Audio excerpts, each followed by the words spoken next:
Vamos para um corte que eu fiz ontem sobre o Reinaldo e a Malu Gaspar, e essa entrevista do André Esteves, lá com a nossa companheirada do Meteoro Brasil. Deixa eu trazer para vocês aqui, vamos lá. Eu e Ana Lesnovski falamos sobre isso ontem, vamos lá.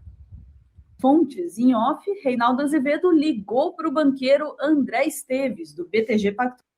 Longe das fontes, em off, Reinaldo Azevedo ligou para o banqueiro André Esteves, do BTG Pactual, e perguntou se ele quer realmente derrubar o ministro Alexandre de Moraes. Vamos falar sobre isso com o Pedro Zambarda, agora no Plantão do Meteoro. Bora lá!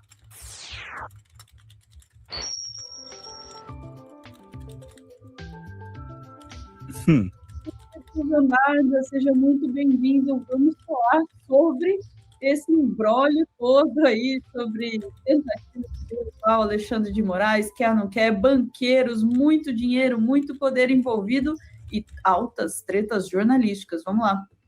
Altas tretas jornalísticas que a Ana e a Sofia já escutaram nos bastidores, porque eu passei a noite basicamente pentelhando o Reinaldo Azevedo. Sim, eu converso com o Reinaldo Azevedo, é tudo verdade, as meninas estão aqui como testemunhas. Mas antes disso, Ana, assim, basicamente o Reinaldo detonou a apuração da Malu Gaspar, né? 6 fontes em off, o ministro Alexandre pode ser criminalizado, e aí foi o Reinaldo perguntar o óbvio para supostas fontes da Malu. Vocês querem derrubar o Alexandre de Moraes? E aí deixam, na verdade, o Globo rendido nessa questão, né? Porque agora o processo foi arquivado pela PGR, a gente vai falar sobre isso no próximo corte. E aí eu queria começar isso, não falando do Reinaldo, mas falando dessa fala do Pedro Serrano lá no 247, que ele fala, é o seguinte: a Malu precisava ter ido atrás, lá nas primeiras matérias dela, e é isso que a gente está cobrando aqui, tá, gente? Não é prova para a justiça. É prova para uma boa matéria jornalística, entendeu, gente? Não adianta, eu também escuto vários offs, eu converso com várias pessoas, mas a conversa no off tem que ser o ponto de partida para uma matéria. Você tem que ir atrás de mais comprovações, né? E aí o Pedro, ele dá uma resumida aqui nessa conversa lá com o Florestan e com o Jefferson Miola. Vamos lá. Muita cautela, vamos dizer, a querer se acusar um ministro do Supremo de algo tão grave. Tem que se ter cautela, tem que se investigar os fatos, né? Eu suponho que a jornalista tenha investigado. E como diz eu não sei se eu vou me meter aqui na área de você, Florestan. Pode ir. Na boa técnica jornalística e uma certa ética prática que a profissão tem, se você se funda numa acusação tão grave dessa em fontes sigilosas, você tem que ter coletado provas. Exatamente para chegar numa situação dessa agora e apresentar essas provas. Mas eu acho que tem que se ter muita cautela. Então é isso, Ana. Ninguém está dizendo que a Malu Gaspar não podia ter publicado o texto que ela publicou. Agora, ela também tem que arcar com as consequências do que ela fala. E aí teve, inclusive, gente que interpretou, não, o André Esteves, então, não tá envolvido nisso. Não, gente, o André Esteves pode ter mentido pro Reinaldo, mas o mérito do Reinaldo é ter ido lá falar com o banqueiro e ter feito a pergunta. Vocês querem derrubar o Alexandre de Moraes até para inibir o golpe? Essas perguntas têm que ser feitas, Ana, entendeu? Qual é o seu interesse, então, em dizer que o Alexandre de Moraes está falando isso ou aquilo? Tem que contar falar para essas pessoas. Eu acho que alguém tinha que fazer a mesma pergunta que o Reinaldo fez, de repente, para o Gabriel Galípolo. Eu acho que ele está muito quieto nessa história. Tô dando uma pauta aqui, tá até jogando ouro aqui. Ó. Se alguém tiver o telefone do Galípolo, alguém dá uma ligada para ele e fala: escuta aqui, que história é essa que teve gente sua que vazou no off, que o Alexandre pressionou? Ele pressionou? O Galípolo nega, mas assim, isso precisa ser perguntado, gente. Isso é jornalismo. Jornalismo não é falar, eu acho, disseram para mim no off, não vou revelar a fonte. Não, pera um pouquinho. Alguém tem que contar, alguém tem que bancar o que está sendo feito. E aí o Reinaldo escreveu isso aqui. É até uma coisa que de manhã eu falei sobre isso, mas o Kiko estava falando muito bem. A questão do Reinaldo não é se o Esteves falou a verdade ou não. É essa questão do on e do off. Precisa começar a conversar com as pessoas no on. Elas precisam ser cobradas para dizerem o que está acontecendo. Perguntei em on para Esteves: você quer derrubar Alexandre de Moraes? Segue a resposta. Vamos ler a coluna aqui. Telefonei para André Esteves, que comanda o BTG Pactual. Aliás, uma questão de transparência, tá? O BTG é anunciante do programa do Reinaldo. Eu não perguntei isso para ele, mas provavelmente deve ter sido uma coisa que facilitou o contato, vamos supor. E perguntei, você quer derrubar o ministro Alexandre de Moraes? Deixei claro, André, eu não estou fazendo essa pergunta em off, para a resposta em off. A indagação é feita em on e para a resposta idem. Ele me disse, esse boato é absurdo? É claro que não. Antes que eu prossiga sobre o diálogo no telefone, algumas considerações importantes. Excessos de offs e carência de ons. Na história da liquidação do Master pelo Banco Central, há um excesso de offs e uma carência de ons. Querem um exemplo? Na véspera da cariação determinada pelo ministro Dias Toffoli, coisas sem sentido são ditas a jornalistas que as reproduzem como ela seria ilegal, a tal da acariação, caberia um mandado de segurança. Goste-se dela ou não, legal obviamente não é. E não existe medida de segurança, mandado de segurança, contra a decisão de membro da corte. Repito, goste-se disso ou não. Quem acompanha o que eu escrevo a respeito sabe de 2 pontos que eu tenho me fixado. É espantoso que se tente usar esse caso para derrubar ministros do Supremo Tribunal Federal. Num primeiro momento, Alexandre de Moraes é o alvo. Agora estão mirando no Toffoli. Para inovar de modo teratológico o jornalismo profissional, não havendo prova material de que A cometeu um crime em conversa com B, ambos negando que a prática criminosa tenha existido. Cobra-se do acusado, no tribunal informal da imprensa ou das redes, que se defenda da acusação feita por fontes anônimas. Ana, antes de eu seguir na leitura do Reinaldo, criminalmente dizendo, precisa de uma prova material para comprovar esse crime aqui, tá? Não é eu acho que o Alexandre cometeu o crime ao conversar com o Galípolo. Eles dizem que a conversa foi sobre lei Magnitsky, isso não é crime. A gente tá falando de crime, tá, gente? Eu não tô falando de, tipo, é um caso controverso. Claro que é controverso. O escritório da esposa do Alexandre tá defendendo nesse caso, mas não é crime. Se você quer comprovar um crime, você precisa de prova. Ninguém apresentou prova, tá todo mundo na insinuação.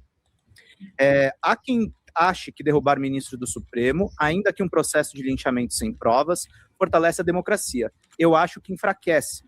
Há quem pense que sustentar tal linchamento com ancoragem em fontes anônimas fortalece o jornalismo. Eu acho que isso enfraquece. Se, como dizem, o Tribunal dos Togados não pode ser um suprapoder acima das regras, o da imprensa que acusa também não. Já vimos isso na Lava Jato e conhecemos as consequências. Nesse ponto, alguém poderia dizer, no caso Bolsonaro, você não empregou esses fundamentos. Isso é mentira, gente. As provas estão nos autos, diz o Reinaldo, e o tipo penal que pune a tentativa de golpe de Estado de abolição de Estado de Direito, o resto é história. Sigamos. O Toffoli viajou no jatinho do advogado. Isso não é prova? Não. Prova, gente, se vocês tiverem alguma comprovação que o Toffoli está regando para o caso Master. O que a gente tem de informação é que o Vorcaro está numa situação agravada depois da cariação. Tá? Isso é uma coisa importante. Gente, recebemos aqui Pix de 10. Vão contribuindo aqui que a gente precisa da ajuda de vocês para manter o canal no ar. Vamos lá. Volto a Esteves. Não sou amigo pessoal de Esteves. A gente se fala de vez em quando há alguns anos. Ele foi um dos alvos da Lava Jato numa acusação sem provas, com consequências conhecidas.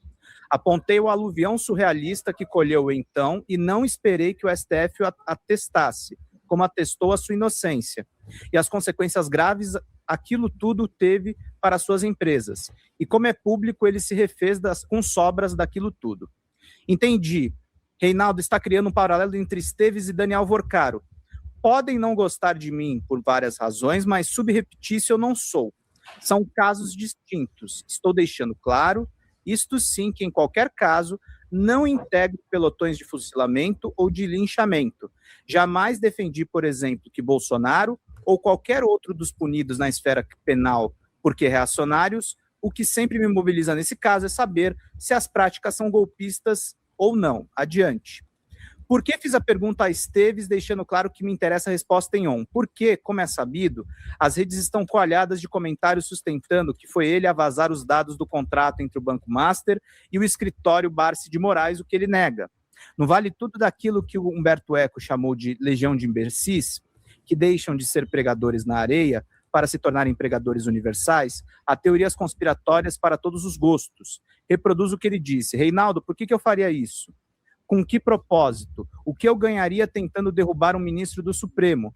Em que isso tudo poderia ser útil para mim, para as instituições ou para o Brasil?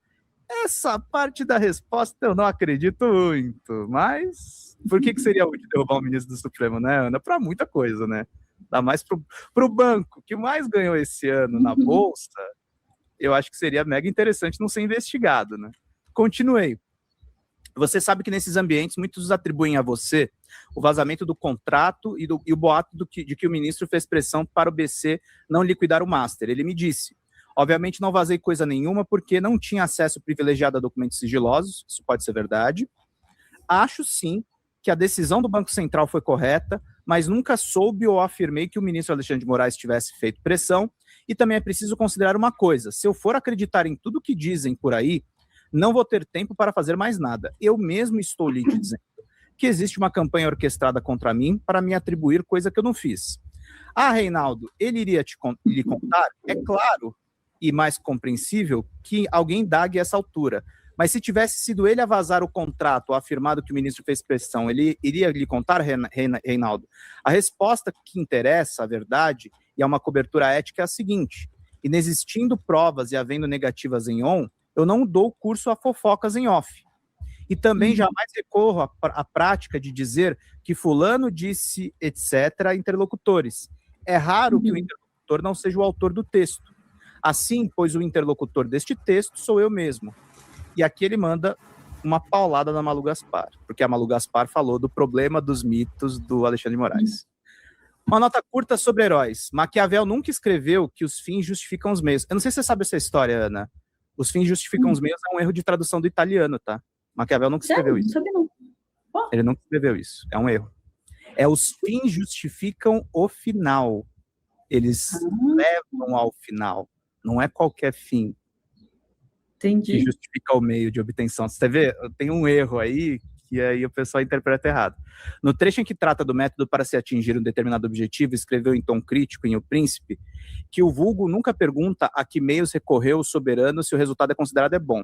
Insisto, ele o faz em tom de censura. Ele não estava posando de coach, de pilantra.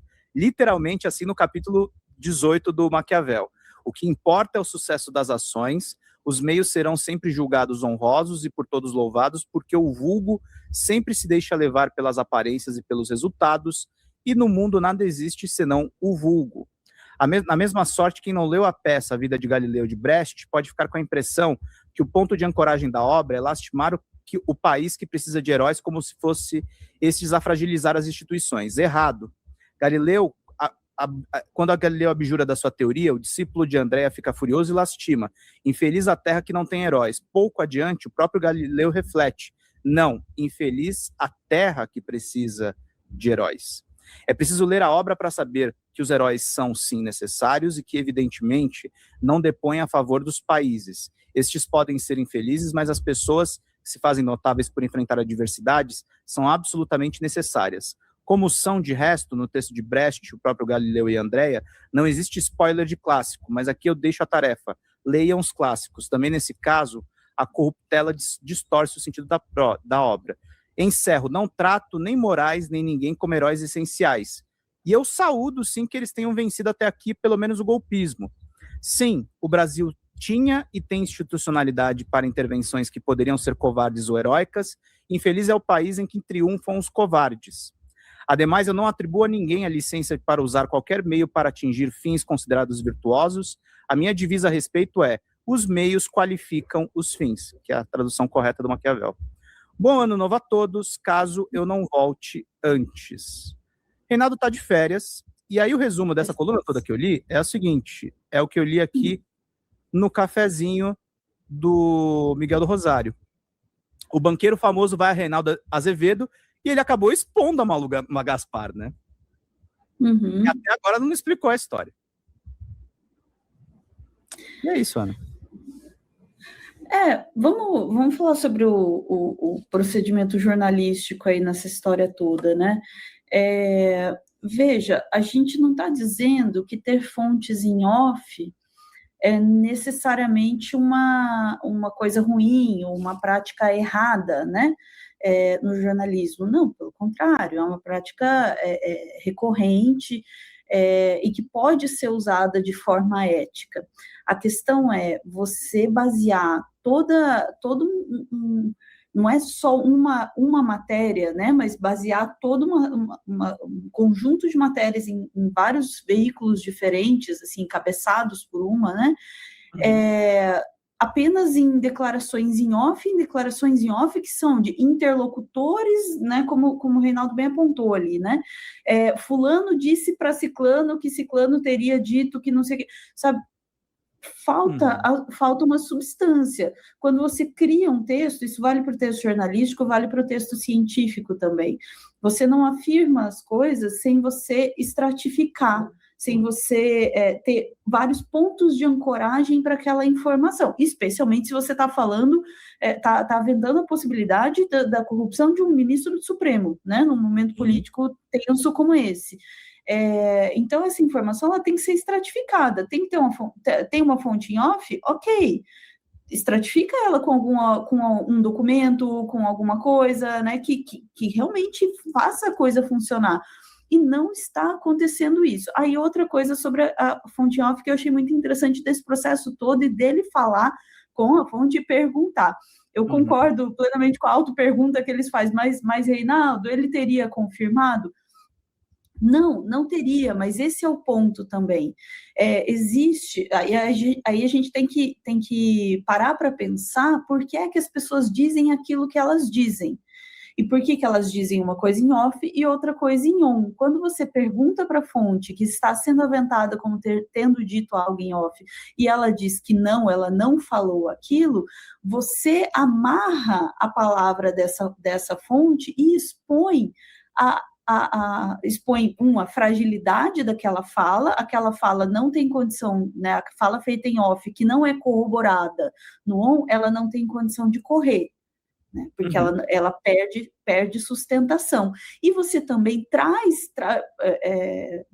chama para chincha, né? Depois põe em evidência a fonte também. Peraí, se você vai falar isso em off, se você de fato falou isso em off, você precisa sustentar isso em on também, ou precisa me trazer coisas a mais aqui, porque isso aqui não está dando, isso aqui não fica em pé, não para em pé. Então, tudo é uma questão de como essas mensagens estão sendo construídas, estão sendo levadas como se estivessem sólidas e bem estruturadas, e elas não estão. E, de novo, isso valeria para qualquer texto jornalístico, científico, né?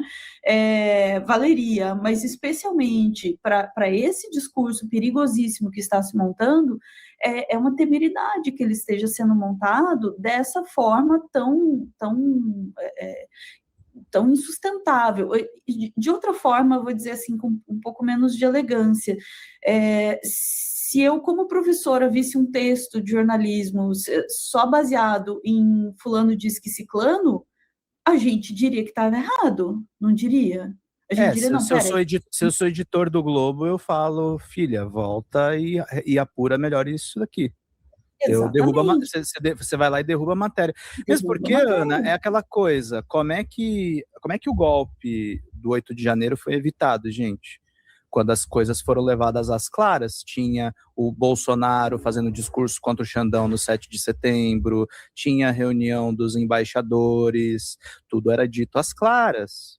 Toda vez que eles conspiram no bastidor, e aí, desculpa, eu tenho que relembrar a história do Grupo Globo, e aí eu não estou falando especificamente da Malu Gaspar, mas assim, o Globo foi um veículo que apoiou 64, e 64 foi arquitetado nas sombras. Muitas coisas só foram descobertas depois que a ditadura já tinha acabado. Então, assim, eu não tô afim de mergulhar em uma nova ditadura, e eu acho excelente que um jornalista como o Reinaldo Azevedo vire para um banqueiro e pergunte: o senhor quer derrubar o Alexandre de Moraes? Acho que todo mundo tinha que fazer essa pergunta. Para todos os banqueiros. Os senhores querem derrubar os ministros do Supremo? O que vocês têm a ver com... Vocês temem alguma investigação do Supremo? É uma outra pergunta que seria boa para fazer para o André Esteves. Porque esses caras todos têm rabo preso. Todos têm rabo preso. Todos têm algum problema na justiça, seja com as empresas dele ou com alguma... Aí eles vão falar, mas você tem que provar, Pedro. Desculpa, gente, olha a quantidade de escândalo que tem. Quantidade de escândalo tem. Não tô falando do Esteves, isso eu não tô acusando ele, mas a quantidade de fintech estava enfiada com o PCC, gente. Vocês acham que eles não têm medo da justiça? Tem que ser perguntado. E aí, até para contradizer, vocês querem dizer que eu tô errado? Então perguntem para eles. Eles devem explicar tudo isso. Exatamente, devem explicações. E eu não vou me alongar aqui, porque acho que a gente já até passou do tempo, mas dava uma discussão inteirinha só sobre o uso nefasto das aspas no jornalismo. Uma hora é no jornalismo declaratório, fulano disse isso, aspas, como se fosse verdade, sem verificar, né? E a outra é essa aspas da gaveta, né, a aspas das sombras ali, que fulano disse que ciclano disse, e fica por isso mesmo. A gente tem que começar a parar para pensar e considerar, de fato, que valor tem a fala e como que a gente ancora isso na realidade. Porque a gente está criando uma coisa aí que não está desenvolvendo, né? Simplesmente não está se desenvolvendo porque não aparece nenhuma informação a mais. Se tiver informação a mais, tem que vir, né? Se não, é isso. Perguntei aí, falou? Não falou? É isso, né?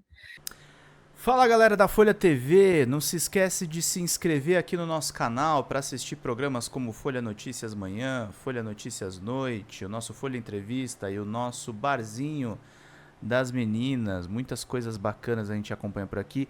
E a gente precisa muito, muito do apoio de vocês para nosso trabalho jornalístico, investigativo, de curadoria de conteúdo, com vocês ajudando no nosso Pix, folhademocrata@gmail.com, ou mandando superchats, valeu demais, e os recursos financeiros, tornando-se membro do nosso canal, no nosso curso de jornalismo básico, para você ficar muito bem informado a respeito de tudo.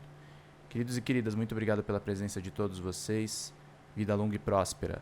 Cuidem-se, cuidem dos seus e não esquece de se inscrever aqui na Folha TV. Até mais!